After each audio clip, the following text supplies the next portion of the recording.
Hey there, welcome to Craftoria. My name is Anish Shankar and I am a public speaker and storyteller.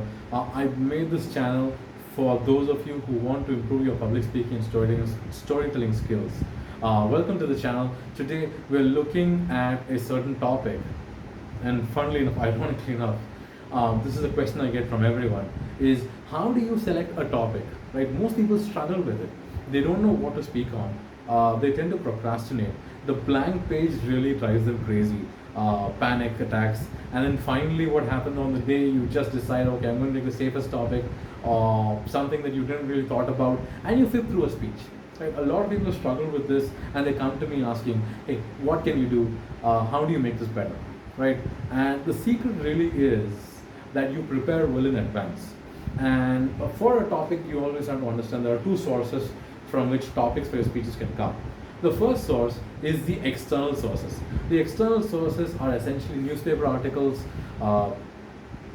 It could be something you read, a book, maybe you watched a movie. It could be about a sports match, a cricket match, football match, something happening in your community. So anything that's outside, in the outside world, that could be a topic that you can then speak upon, describe it, inform people about it, give your opinions and thoughts about it.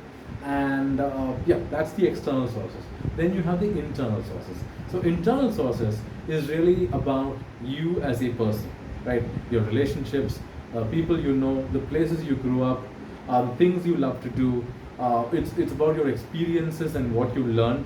So you have these two different sets of sources that you can kind of mine and plumb the depths of your speeches from these two sources of topic.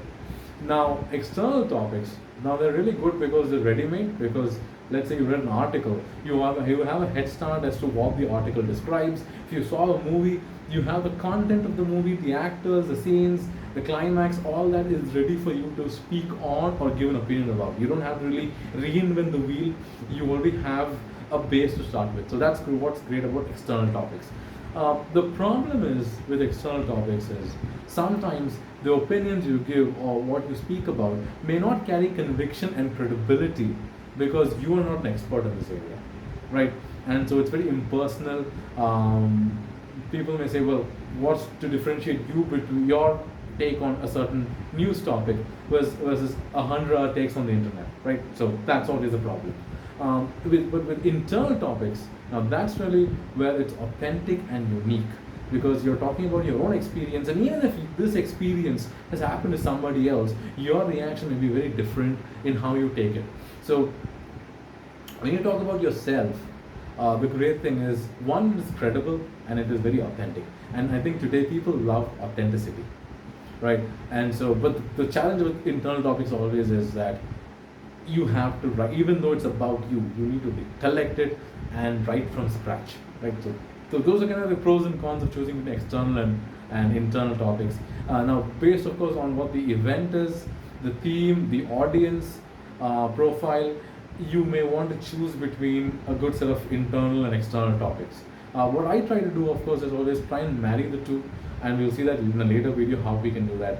But for now, okay, we've decided we have internal and external. We really want to see, okay, how do I then go into the formation of ideas, right? So we have these two sources.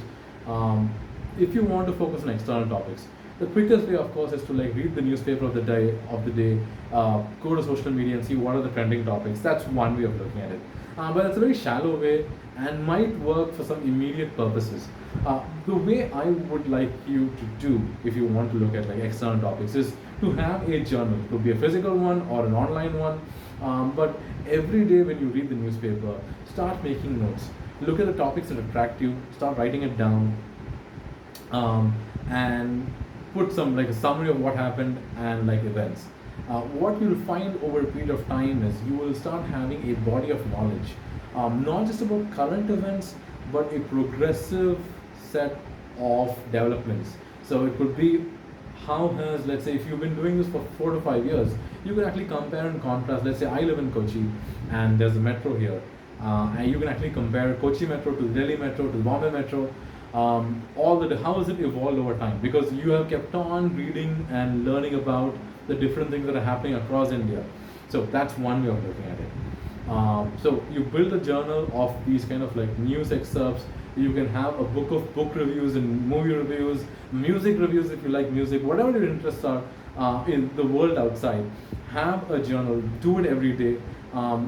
Select a few articles or items to kind of comment on and build it out so that when you have, let's say you're addressing a specific topic or a theme, you can then go and refer, okay, this is what I've thought of in the past, and I can let's say this is the hot topic right now. These are my thoughts on that over a period of time. So journaling really helps there. Now the same technique works for personal things as well, but for personal things, I would say in addition to that, you can also do something called a metrics called people, places, and things. This is essentially to collate. Let's say we start with the people. Who are the most important people in your life? Right? It could be your parents, it could be your teachers, grandparents, maybe your spouse, kids. It could even be like pets, or if you really loved a superhero or like a kind of movie star, it could be that person, the role or impact they had in your life. So it could be about that. So that's people. Places. What are the places in this world that really make a difference, that impacted you? It could be your childhood home. It could be the first day you went to school, so it could be your first school. It could be a place where maybe you had a breakup, or you fell in love. That place. So places generally carry memories. Cities carry memories. So what is that place which that really is lingered in your mind, that stays with you, and why? Kind of like, yeah. And finally, things. And with things, we're not talking about being material, but what we want is, what are those objects that remind you of what your life is all about, right? It could be maybe something like, let's say you had a child. It could be like the first thing you bought a child, maybe a dress or like a cradle, and that might have some value. It could be maybe a pen that your dad or your mom or someone important you gave on the first day to work or college, right? It could be the first car you bought. So things like, what are those things that matter?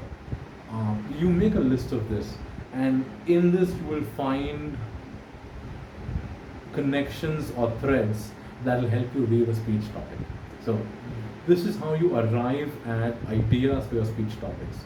And in future videos, we'll actually look at things like how do you then kind of like chart out those kernels of ideas into an actual speech.